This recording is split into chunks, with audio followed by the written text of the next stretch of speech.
Hello. I am the incredible Medusa.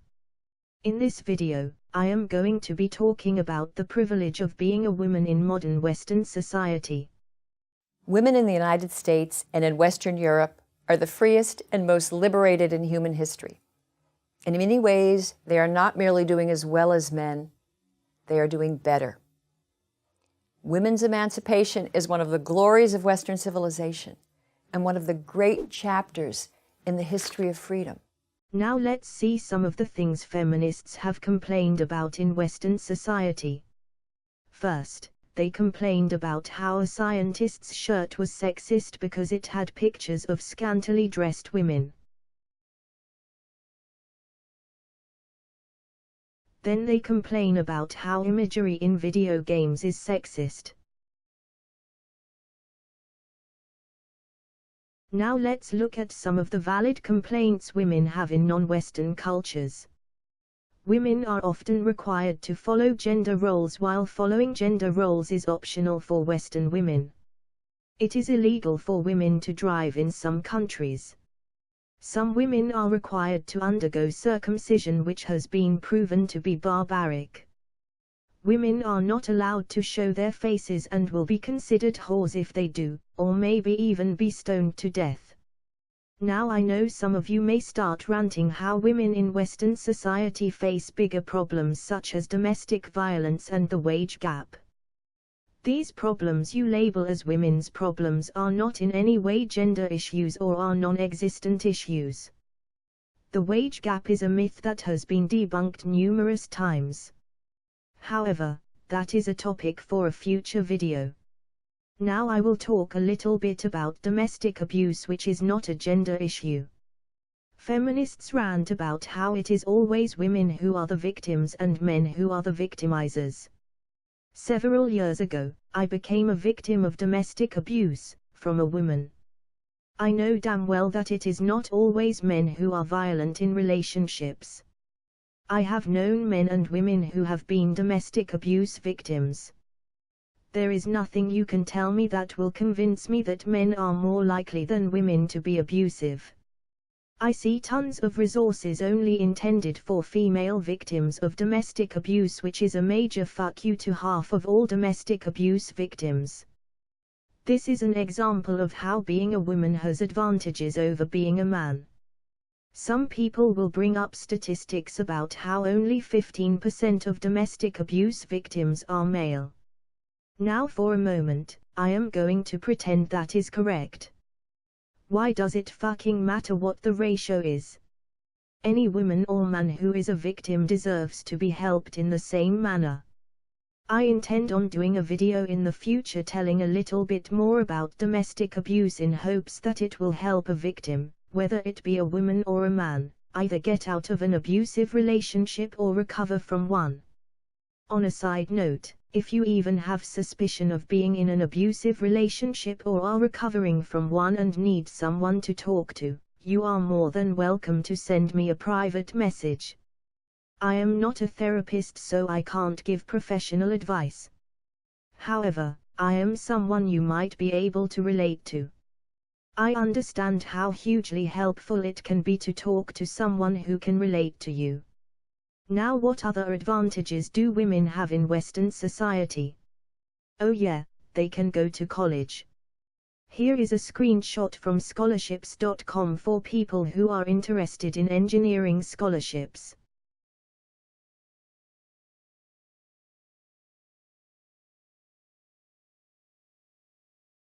Notice how I specifically focused on a sentence that stated there are more scholarships for minorities, women, and returning students.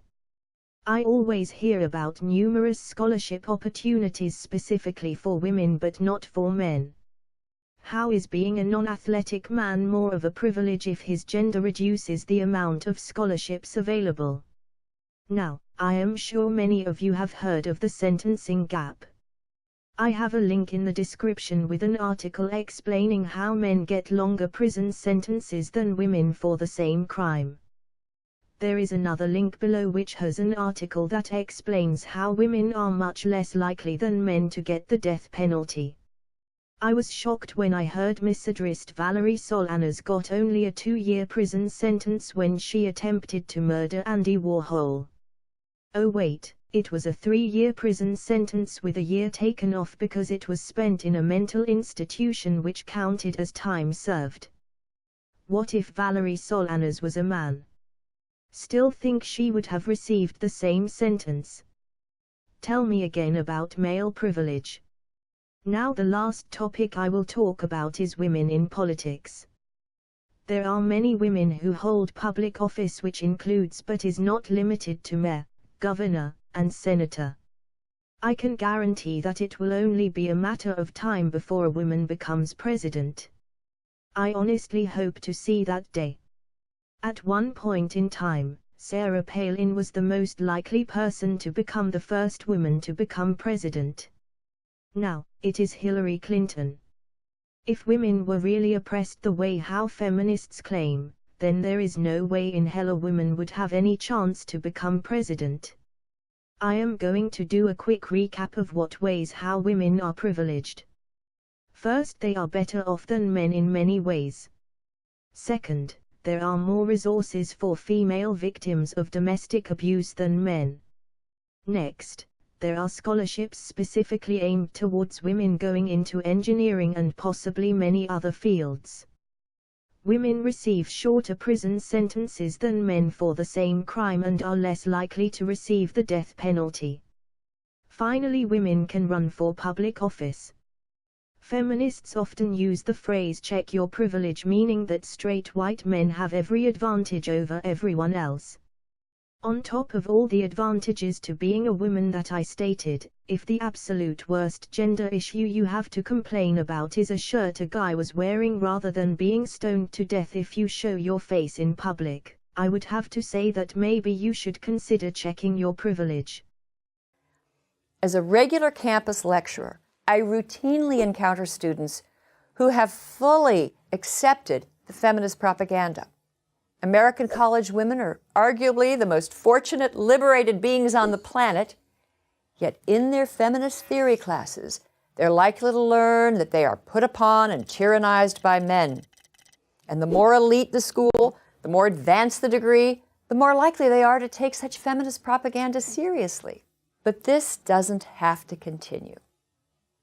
The time has come for young women to take back feminism, reform it, correct its excesses, repudiate the victim propaganda, get rid of the women are from Venus, men are from hell storylines, and begin the arduous task of correcting almost 3 decades of feminist misinformation. And women who are plagued by workplace injustice or sexual violence will be best helped by truth and solid research, not by hysteria and hype.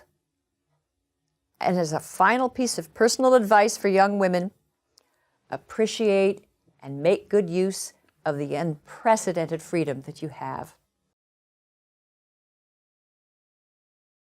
Now, there are a few things I would like to explain. I understand that if this video is misinterpreted, it will unintentionally empower feminism.